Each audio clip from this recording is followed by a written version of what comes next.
Most of those there would have called themselves patriots.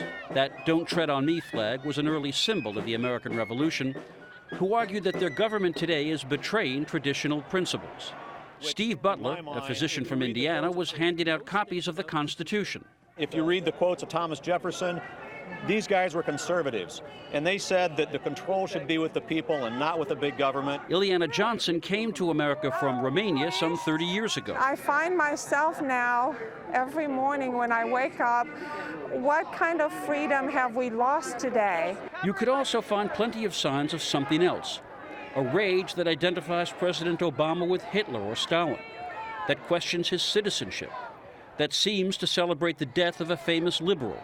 And among the main currents of the protesters here, a conviction that the media, Fox News and talk radio accepted, are deliberately concealing the truth. Yeah, they're blocking it out. I mean, we know it. Everybody knows it. You see these people back here? They all know there's something happening, but the mainstream media, they don't tell us.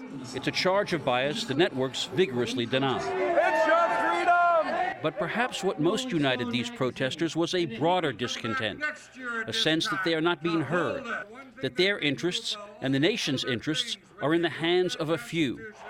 Dawn Newman came up from Texas. It's all a good old boy network, you know, where they don't care what we think. You know, everybody's in everybody's bed, you know, and everybody's pocket. And it's who's got the most money. It's all about greed and power. Now, the real question is what this populist anger may mean politically. Does it help or hurt either party? That's what we're going to take a good look at this Sunday on Sunday Morning, Katie. And Jeff, what about claims that some of the anger directed at the president is somehow fueled by racism?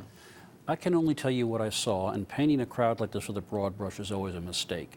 Most of these people, even the virulent Obama haters, talk about his liberalism, his leftism, his socialist or even communist tendencies.